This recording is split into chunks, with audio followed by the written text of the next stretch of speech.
She yelled, "You're being so controlling." When I set a boundary about her friends, I replied, "You're right." Then I removed myself and my wallet from the equation. Suddenly, her supportive friends disappeared.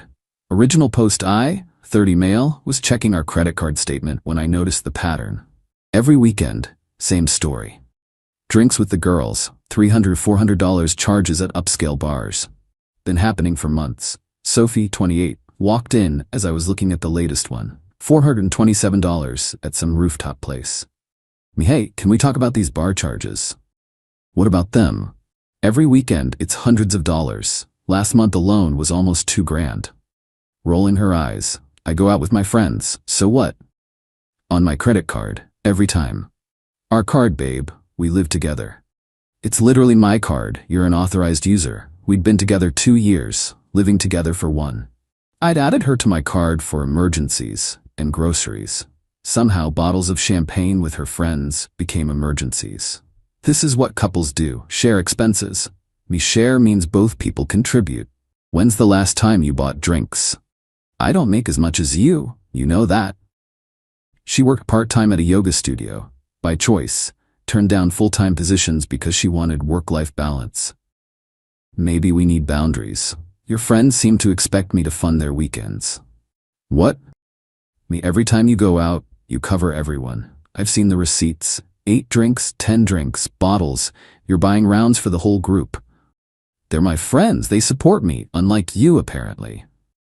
Support how? By drinking my money? That's when she exploded. You're being so controlling. This is financial abuse. You can't dictate who I spend time with. I'm not. I'm saying I won't pay for them anymore. Classic manipulation. Cutting me off from my support system. Becca warned me about this. Ah, Becca, the ringleader. Unemployed influencer with 3K followers who somehow ate at the finest restaurants weekly. Me, I'm not cutting you off from anyone. See them whenever, just not on my credit card. So what? I'm supposed to tell them I'm too poor to hang out? Humiliate myself because you're cheap? Or they could pay for their own drinks. Laughing bitterly. Right, make my friends pay because my boyfriend is controlling and stingy. That'll go over well. You know what? You're right. What? You're absolutely right. I am being controlling. Smiling smugly. Finally, so you'll stop this nonsense? No, I'll remove myself from the situation entirely. Can't be controlling if I'm not involved. Pulled out my phone, canceled her card on the app right there. What are you doing? Removing the control. Your finances, your friends, your problem. You can't just, I need that card. For emergencies, right? That's what you said when I added you. Doubt champagne qualifies. This is abusive. You're isolating me. I'm literally telling you to see your friends whenever you want. Just handle your own expenses, like an adult. She stormed out, slammed the bedroom door, started texting furiously, probably rallying the troops. Update 1, the fallout 1 week later. The friend group's response was immediate and predictable. Sophie's phone blew up with messages. I saw some when she left it unlocked. Becca, he cut you off? Red flag, honey? Mia, control freak behavior. You need to leave him. My ex did this. It's how abuse starts. Stay strong. They planned an emergency girls' night for Friday to support Sophie through this trauma. Friday came. Sophie got dressed up, full makeup, designer dress I'd bought her for her birthday. Sophie, I'm going out. Don't wait up. Have fun. Got cash? I'll figure it out.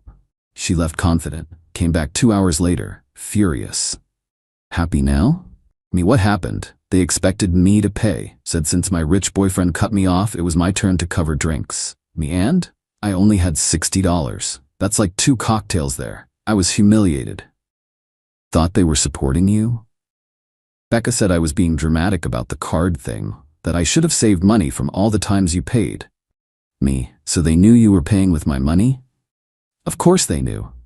I told them I had a generous boyfriend. The entitlement was staggering. They'd been explicitly using me as their weekend ATM. This is your fault. You've ruined my friendships. By not paying for them anymore? Yes. Weekend 2 was even better. Sophie scraped together $100 from her yoga earnings, went out Saturday, came back in tears. Sophie, they left me. Went to another bar because I couldn't afford the second round. They abandoned you? Said I was being a downer, that if I couldn't keep up financially, maybe I should stay home. Me, wow, such supportive friends. Shut up, you did this. By week 3, the invites stopped coming. Her support system was ghost mode.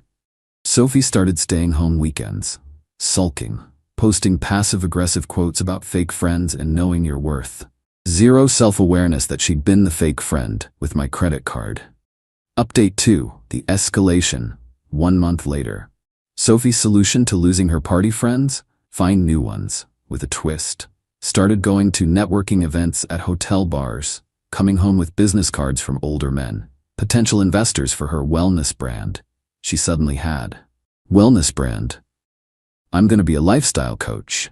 These men have connections. Sure they did. To their wallets, which they opened freely for a pretty 28-year-old in a tight dress. She'd come home tipsy, bragging. Richard bought our whole table Dom Perignon, said I had entrepreneurial energy. Richard, who's texting you at midnight about private coaching sessions? You're jealous. At least someone appreciates my potential. Let her run with it. These dudes would learn soon enough. Meanwhile, the original friend group started fracturing. Without their weekly sponsor, me, tensions emerged. Jenna texted Sophie, Becca's been talking shit, says you were always cheap, just hid it behind your boyfriend. Mia, can you believe Becca asked me to pay her back for my birthday dinner last year? When you paid? The rats were eating each other.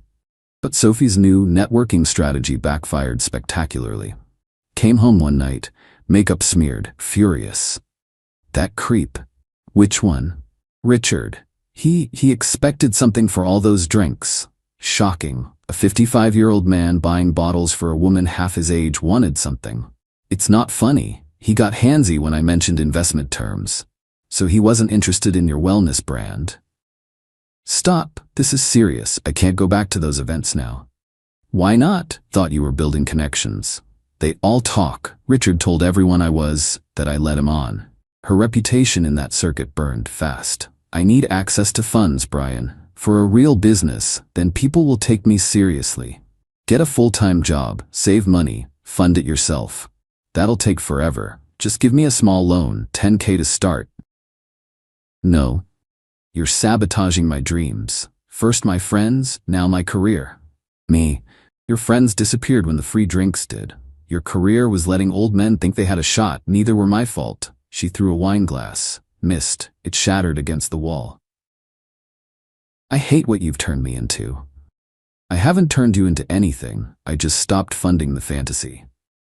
Update 3. The desperation. 6 weeks later. Sophie got desperate, started selling things, designer bags, shoes, jewelry, all gifts from me over 2 years. Saw them pop up on marketplace apps, priced to move. Sophie, decluttering. Minimalism is very in. That's your Valentino bag for $500. It cost me $3 grand. Things don't matter, experiences do. Me, like the brunches you can afford now? She managed maybe 2 weeks of mimosa money. Then that dried up too. The supportive friends? Completely MIA. Becca unfollowed her on Instagram. Mia started hanging with a new girl who mysteriously always paid. Jenna got a boyfriend and vanished into couple dom. Sophie's feeds went from champagne flutes and skyline views to motivational quotes and sunset photos from our apartment. Then came the nuclear option. Sophie, I've been thinking, we should get married. Almost choked on coffee. What? Sophie, we've been together 2 years. It's time, plus shared finances would solve everything. You want to marry me for my credit cards? No, I love you. But also, security is important, for both of us. Me, what do I get out of this security? A wife, someone who loves you, who loved me more when I was paying for her lifestyle. That's not fair. I've grown. This experience taught me about fake friends. Did it though? Or are you just out of options? She actually got on one knee, in our kitchen, in pajamas. Brian Mitchell, will you marry me? No, no, no. Also, I think you should move out. The shock on her face, priceless. You're breaking up with me? We've been broken for weeks. You're just here because you can't afford your own place. Where will I go? Remember your supportive friends? Maybe they have a couch. You know they won't help me. Yeah, I do. Funny how that works. Final update: 3 months later, Sophie moved back with her parents. 28 years old, going home because she couldn't fund her lifestyle solo. Posted a long Instagram story about toxic relationships and financial abuse. The comments were brutal. Girl, you haven't worked full-time in 2 years. Didn't you brag about him paying for everything? This the same guy who funded your whole friend group? She deleted it within hours. Her friends? Becca found a new target. Some crypto guy who thinks he's the next big thing. Posted a story last week. So blessed to have friends who value me. Tagged everyone except Sophie. Mia works at a juice bar now. Actual job. Posts about honest work and building something real. Still goes out, just Applebee's instead of Skyline bars. Jenna messaged me last month, apologized for calling me controlling. Said her boyfriend showed her their old receipts. I'd spent nearly $15K on Sophie's girls' nights in 1 year. She was shook. Sophie? Still at her parents'. Still part-time at the yoga studio. Still posting about launching her wellness brand soon. DM'd me last week. I know you hate me, but I really did love you, not just the money. I replied, I don't hate you, I nothing you, there's a difference. Left her on read after that. Started dating Theresa, software engineer. Insists on splitting every check. Has her own friend group that, wait for it, pays for their own drinks. Revolutionary concept. Last weekend, ran into Sophie at a coffee shop. She was with some new guy. Looked about 22, probably had his first credit card. She saw me, tried to wave. I pretended not to notice. Overheard her though. That's my ex. He was super controlling about money. Wouldn't even let me see my friends. The guy looked skeptical. He stopped you from seeing friends? So if he wouldn't pay for them, same thing. The guy, wait, what? I left before hearing her explanation, but his face said everything. The thing about supportive friends who only show up for free drinks? They're not friends. They're parasites. And parasites leave when the host stops feeding them. Sophie learned that the hard way.